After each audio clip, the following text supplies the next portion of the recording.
everybody, and welcome back to the Star Wars Expanded Universe, narrated by Disney, or on Lucasfilm, whichever way you slice it. Legends. I have quite a bit for you today. Despite the title, I have a lot. So I'm gonna get into it. Starting with the Marvel UK Star Wars Weekly issues 94 to 96. These are pretty hard to find if you're looking for the actual things, but you can find it fairly easily if you just buy the Wild Space Volume 1 Omnibus that comes with many hard to find comic strips. This is kind of the Way of the Wookiee storyline from 1979. This, I imagine, takes place before Episode 4 because it's just about Han and Chewie. Basically, at some point after Episode 3, but before Episode 4, of course, and before meeting Han, Chewie, before Chewie became a slave, he had this feud with this other Wookiee. And so when Han and Chewie are doing something, Chewie recognizes this Wookiee that is imprisoned, and he attacks him. But by the end of this whole story, he basically saves the Wookiee's life, thereby making a life debt, thereby making the feud that they kind of had be like cleansed. So now they're all good, I guess.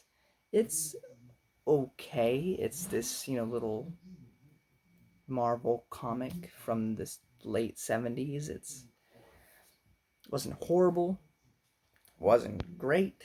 It's there. I enjoyed it though. It's fine. It's a little thing. Up next in Wild Space Volume 2 collection, This Crumb for Hire. We get to find out how Jabba the Hutt met Salacious Crumb, the little monkey laughing thing from Episode 6, because we needed a story to learn about that. It's literally the phrase, didn't care, didn't ask, but we have it. So, I mean, if there was somebody out there that was like, I need to know where this thing laughing came from, well, then this is the story for you. It's fine, I guess. You won't remember it after a couple stories after, but that is there. Up next, I have something really cool for you, which is X-Wing, the Farlander papers. Now, this was included with the X-Wing video game that you could get.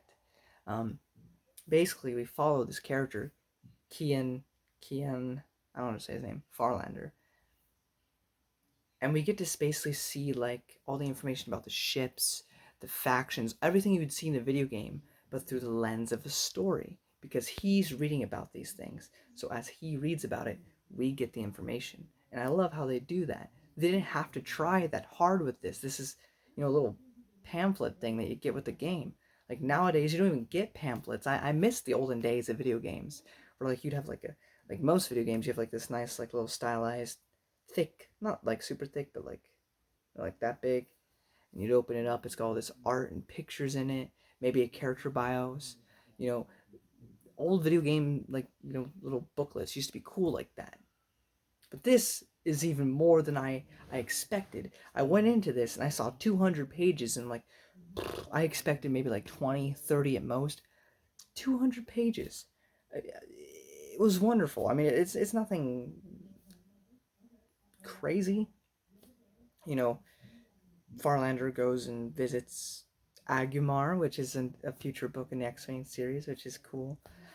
He listens to Mon Mothma gives a speech. He wants to become an X-Wing pilot. He reads the X-Wing pamphlet, and so we learn more about or the Rebellion pamphlet, I guess, because they hand those out, and you get to learn a bunch of information about the people in charge, which that was a little weird because, like, why would you just throw that information out there to people? But it's fine. They also show all the ships and stuff that you'll encounter in the games and stuff, and yeah, it's all decent. A good portion of it is kind of like a source book or like a essential guide to ships and stuff or something, but in this pamphlet.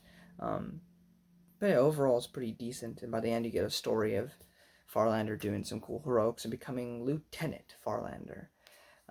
But yeah, it's overall very decent. And Farlander ends up, the name exists all the way up into New Jedi Order. So, like, lasting legacy with that. But it was definitely a highlight for me. I appreciated how much was actually a part of it. Tinian on Trial by Tyres. This is an adventure journal, but you could also find it in a Tales from the Empire collection book. This one's pretty good too. It's not the greatest or anything. We have this family that kind of like makes armor for the Imperials, and they want this special armor that is basically impenetrable. And the Empire ends up being like, "Oh, thank you for this. We are evil," and they kill the mom and the dad, and then the main characters are on the run, and they escape and they join the rebellion. It was pretty decent, and I enjoyed it fairly well. So I do recommend it.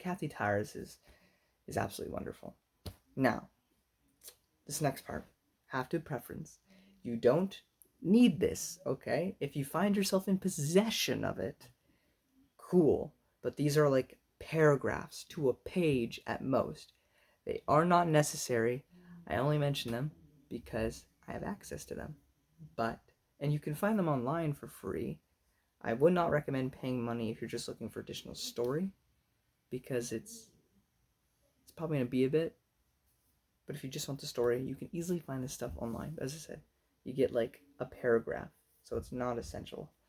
We have the Imperial source book, Praetorian viewed from the top. I'm not going to tell you what the story's about because it's literally like a paragraph. I'm just going to tell you the titles of what you can read here. This is all in the Imperial source book.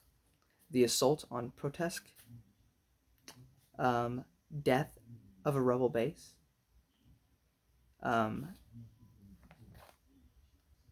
the... I don't even know what I said here. The Salvagers Run. And then in just the Star Wars source book from like 1979, we have Against the Pirate Armada, Promotion of Lieutenant Veers, The Shame of Shagar Tis, which is, I'll say if this one is about the traitor of the Mon Calamari, the Corian. That's all I'll say there. And then we also have Galaxy Guide number 7, First Impressions. Then we jump over to Star Wars Tales. Yay, because we absolutely love Star Wars Tales. Number 7, The Hovel on Turk Street. I don't care for the art. That's going to be a running theme as we get to the end of this video. But it is one of the few stories that actually focuses on Greedo, which was interesting because we don't have that much with Greedo because he gets blown away in episode 4. So for that reason, it's kind of neat. It's also kind of funny. It's a decent little story. I enjoyed it. I didn't enjoy the art, but I enjoyed the story. I thought it was a pretty decent little story. Greedo tries so hard to be bad, and he fails miserably. It's kind of a running theme throughout. Now, we get to Star Wars Underworld comic series, issue 1 to 5. First off, before I even get into the story, I hate the art. It was such a drag to read these because for 5 issues, I'm just burning my eyes wanting to pluck them out because I dislike the art so much. The art isn't necessarily drawn bad. I mean, I'm no artist. I can't draw. Okay, I understand that. I make stick figures. I'm nobody special. But you know what I can tell you? That every time I was reading this comic series, I was getting annoyed because I don't like my characters looking weird like that. I just don't. I'm sorry. If you enjoy the art, props to you. I cannot. I think it looks like poopy garbage. That being said, I have other issues with this comic as well. I'm going to hold off to tell you the gist of this comic. Essentially, Jabba's hanging out with a couple other Hutts, and they're having a feud about something. And so there's other shenanigans going on, like plots and plots and plots behind plots, and scamming and betraying and all that stuff. But basically, it's just an excuse to get all the bounty hunters that you have seen, like Zuckus and Loam and Dengar and Bosk, um, whoever else I'm missing, Boba Fett, Lando Calrissian, because he's a treasure hunter, which makes sense. Han Solo and Chewbacca. Um, Greedo's here. And it's all basically a big treasure hunt, but not actually treasure hunt. As you get into the story, it's all... Well, it is a treasure hunt, but to think it's because it's valuable, but it turns out it's in connection with episode 4, so they can get that the ancient base that they use in episode 4, the like pyramid thing. They need a key to open it, and they find it here. But that's basically it. It's just a way to have all these characters interact before episode 5. And for that aspect, it was fun. It was fine. I had to look at the terrible art, though, but I mean, the concept is fine. There's a bigger issue here, because I'm a consistent boy, or I try to be, so I have an issue here, is the same issue I'll have when I get to a future story written by Timothy Zahn. So, this is also annoying me personally, because I realize that this story takes place near the end of Rebel Dawn, the third A.C. Crispin Han Solo book. But I've noticed as I get closer to episode 4, there's a lot of stories that are going to kind of intersect. It's just kind of hard to like nail down exactly. So I just finished it. It's whatever. It's more of a mental thing because I hate doing things out of chronological order, but it's fine.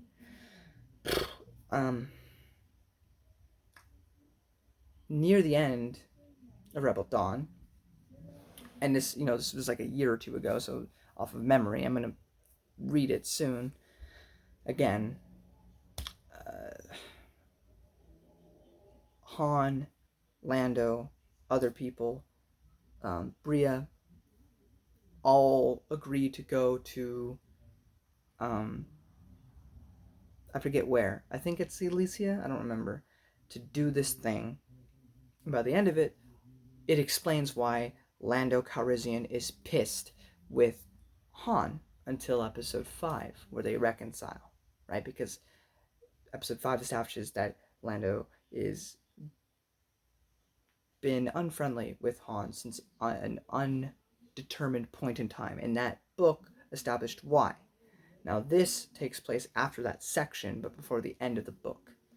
And so because of that, we're including Lando Calrissian, and I mean, to be fair, he is being antagonistic, but I have a problem with him being here in the first place, because they should not be talking to each other. They should not see each other again till episode 5. And this is the same issue I have when we get to the book written by Timothy Zahn, because it's there where they hang out again to do this heist, and they kind of make up or whatever.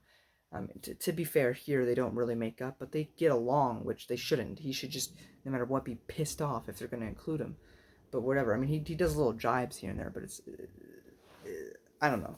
And then... but in the Timothy Zahn one, they like make up, and then they find a new reason to get him upset again, and it's like, why? So having... I love that Lando is here. It makes sense because he's a treasure hunter. But having him interact with Han, I think, because of where they placed it, was a big problem. Had this been before the Rebel Dawn book, or before that section, I could kind of be more down with it. But because they made it explicit, I mean, Bria even shows up here. It's a problem for me. But it's a decent little thing. But that's my biggest issue with these 5 issues, is the art is terrible. Han and Chewie interacting is terrible. And the art is sucky, poopy, garbage can stupid. So, there's that. And those are my thoughts. I talked about a lot today. But yeah. The highlight of this entire video, I want to stress, Farlander papers, awesome. Everything else, not so much. The Kathy Tyres short story was also good. And the old Marvel Comics UK stuff was okay. Everything else I could have, I mean, the source book things, it's little paragraphs that they're fine, but definitely not the highlight for me in this video, but it's okay, because up next, we have the Hungarian Han Solo book, the first one anyway, which I'll have to come back to that series as more books get translated.